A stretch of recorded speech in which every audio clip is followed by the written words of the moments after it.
Howdy. We both work together in an old building in downtown Austin. This poster is just outside of our office. Now, what's really interesting about this poster is it shows the very heart of Austin, Texas, 6th and Congress, about 100 years ago. Now, one morning I was drinking coffee, looking at all the activity on this image here, and I was really wondering if this guy was about to eat it on the side of a streetcar. But then it dawned on me, wait a second, what happened to all our streetcars? And about this time was when Jared walked up. And I happened to mention the same thing to Jared. Well, Jared went what I guess can be best described as a rant. Yeah, it was a rant. Yeah.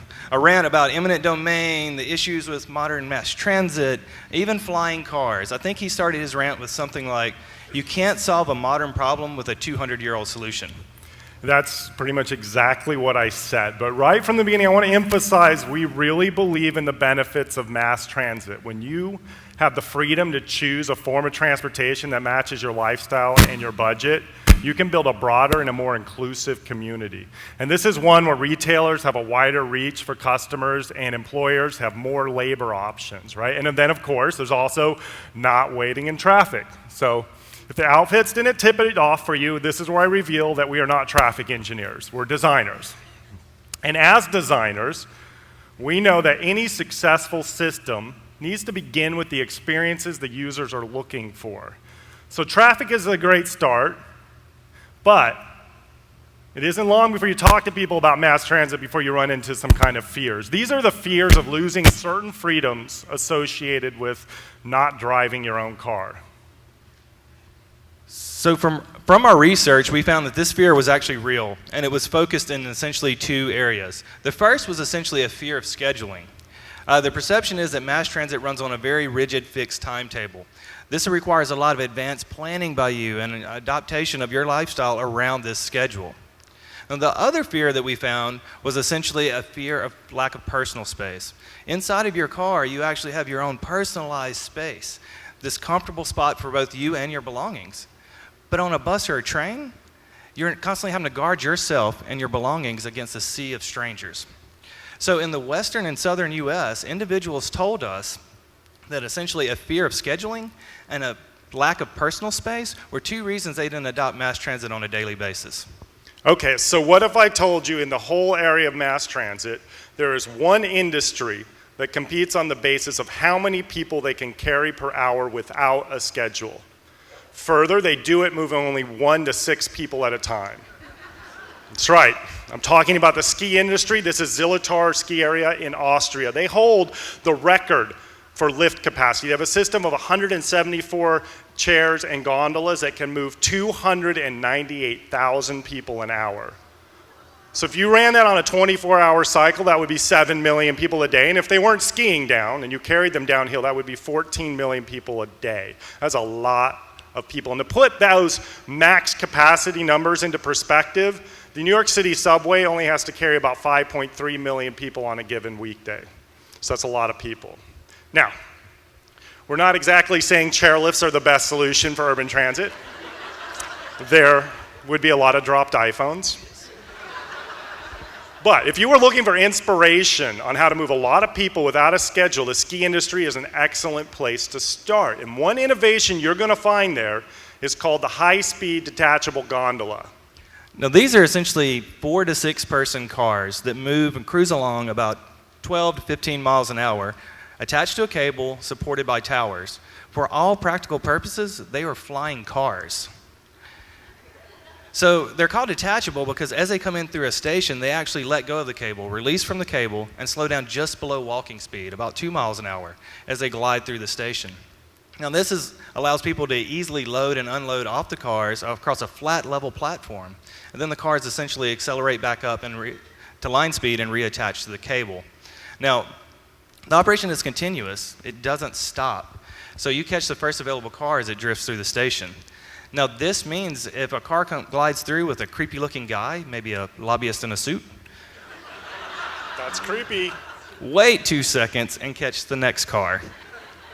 Now, some of the other advantages of it being a detachable car are essentially we can add and remove vehicles to the line in real time. Now, this really eases maintenance, cleaning, and also helps us save energy by matching peak demand. Now, all of this together forms a new form of mass transit for cities called urban cable. That's a really good thing because cities like Austin are growing and they're ready for a central circulator. But a big issue is where to put it. The older cities of the South and the West, they grew up during the transition to cars. So the city streets were laid out to the scale of horses and buggies, and in Austin, the occasional cattle drive. Now, our Mayor Waller in 1837 had a very good vision. He created a wide promenade in Congress Avenue, but the rest of downtown Austin is a lot like older cities. It's very dense, and it has hardened and established eminent domain. And this means if you're going to bring in mass transit, usually you're going to put it on surface streets, displacing existing capacity. But above those streets, and above the sidewalks too, there's more eminent domain, and since urban cable rides up in the air, it can use that space. And this creates more options for routing. You can essentially use smaller streets for routes. But that's not the only thing it impacts. It impacts construction as well. Unlike the continuous cost and disruption of things like surface rail, towers and cables and cars are modular. So first you build the stops, and then you build the little tower stations, and then you bring in the equipment and you bolt it down. This makes it a lot less disruptive to businesses and residents, but it also greatly reduces costs. And another thing that reduces costs is cable can fly over geographic barriers like rivers or freeways or green belts at no extra cost. So you're not spending millions on bridges or reinforcing infrastructure for infrastructure. Now, another way, how much does all this actually reduce cost? So cities spend about $100 million per mile for surface-based rail. Here in Austin, the first phase of the proposed urban light rail, which covers only 5.5 miles, is estimated to cost $550 million. Now, for that exact same cost, you could put in over 14 miles of air-conditioned, luxurious urban cable for roughly the same cost, even if it crossed the river 5 times. All right, so that's about half as much, right? For those of you who couldn't do math, it's easy math. But a lot of this is related to this being in the central core. So what would an urban cable system look like? So that day when we were at the poster, I kind of thought that's the end of this. But be careful when you're giving an idea to Michael McDaniel, because the next thing he'll do is he'll put together a guerrilla team of designers who are so excited they will use their free time to create an urban cable vision for a city like Austin. So the first thing our team came up with was we decided to give it a name. Austin is really proud of being weird, so we decided to give it a slightly weird name. We call it The Wire. Now, The Wire is our vision for a user-centered, practical mass transit system for cities like Austin, based on our knowledge and our research. But first things first, where would this thing even go? So, given its speed and continuous operation, urban cable functions best as a circulator, which means it runs fantastic. It's a perfect solution for dense city cores. Now, this is the existing metro rail line that we have here in Austin, along with some of our proposed future mass transit options. The Wire can cover the exact same routes as a proposed urban light rail, but it can go places surface rail simply can't go. That means it can create better routes. So this freedom and flexibility now in routing allows the Wire to do something more than a route. We can turn those routes into experiences. So what would it actually be like to ride the Wire? Imagine flying into Austin and catching the Wire at the airport. The stop could be located right on top of the attached parking garage, so you'd simply walk and roll your luggage right on the first available car and glide out. There's no waiting and no schedules because it's constantly in motion. And you don't have any guilt about taking up an entire car with all your luggage because there's another car drifting through the station 2 seconds behind you. So remember that this technology was adapted from the ski lift industry, which means it was made to change elevations rapidly in mountainous terrain. That, in conjunction with the freedom and flexibility of routing now, means we can create three-dimensional routes or experiences through our cities to show off a city in its absolute best light. So in Austin, Imagine leaving the airport, skimming just above the ground along all of our green belts and waterways and lush landscapes that we've been so blessed with. Then occasionally, you would slowly drift up through the treetops and be presented with dramatic views and vistas of our entire city. Now that's a first impression for a city, much better than the black windows of a subway car. Now along your route, you would glide through other stations, but you would never actually stop to wait for people to get on or off because it's constantly in motion. So a few seconds later, you're back up to line speed. In Austin, just 19 minutes after you leave the airport, you would be gliding into a rooftop station on the roof of the convention center downtown. Yeah, so you visitors from Kansas, you can't really do that in a cab. All right, but it's not just about the experiences. There's commuters involved here, and the commuters would enjoy these experiences well. It's a peaceful commute. But commuters are also going to recognize the benefits of continuous operation. Continuous boarding is why ski areas can put those little signs out that tell you exactly how many minutes it is from this point in line until you get on a card. Right? And there's no stoplights up in the air. These things run constantly, so this means you can know your trip time reliably right down to the minute. It doesn't matter what time of day it is. Walk up, ride, arrive. Okay? These kind of freedoms for computers mean that if you're in a rush, you could share a cab with someone, or you could use your time to wait until there was an empty cab and ride alone. And more good news, there's room for you and your bike too. No more 2 bikes per 1 bus problem. All right, so these things also create new innovations for stations as well. You can have surface stops that are very similar to rail, but the ability to put these in the air mean that they could sit on top of parking garages, or they could be over top of intersections. There's even possibilities to create multi-use architectural statements. You could have one that had a rooftop pocket park or be integrated with retail.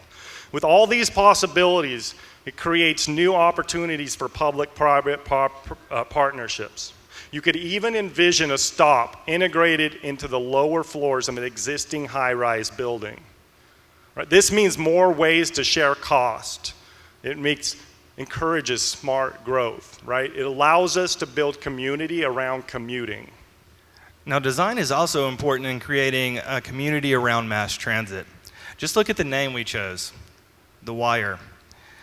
Now, The Wire sounds slightly weird, but it still sounds natural to say. And when branding mass transit, natural language plays an absolute critical role in wayfinding and just general acceptance and adoptance. So for instance, imagine saying, let's catch the wire. It just sounds simple. Direction sets are simple. Just take wire 1 to SoCo. It sounds simple. Even complex directions covering a 30-minute ride across multiple transfers through multiple stops would be as simple as saying, catch the wire to the convention center, then grab wire 2 to Zilker Park. Now, of course, all these simplistic direction sets can be distilled down into just visual breadcrumbs. This would make direction sets language neutral. Now, of course, stations and stops are powerful representations of a city. It's a great place to drive adoption. People take immense pride in their local stops. This makes a statement, a personal statement of this is where I live, this is who I am. Now, design is an important part of that. With good design, the wire becomes more than an innovative mass transit system. It becomes an iconic representation of our city and part of our culture. And within any city, once something becomes ingrained as part of our culture, people will use it. All right, so that's the key right there. The wire offers people things they told us they wanted from their cars: predictability, no waiting, more personal space. If it fits in the culture, people will use it, and if people use it, it will be successful. All right? So it truly is an innovative vision for mass transit in Austin. In fact, urban cable would be an innovative vision for any city needing a central circulator. But there are cities that are using it today, and we took a lot of information and inspiration from them. No one has envisioned using it on the scale that we're talking about here as the wire. Austin would be the first. And even I have to admit, there's a lot of unknowns here, and we both work in the field of innovation. We know that with innovation comes fear. The fear is of the unknown. If you're worried that you won't solve all the problems, then you'll be left with nothing, right? And when that fear wins, it's very easy just to go back and do something you've done before. But we think that Austin has the creativity to do something like that wire. We think cities can innovate, but it's going to take being more than just weird. We will have to be fearless. Thank you.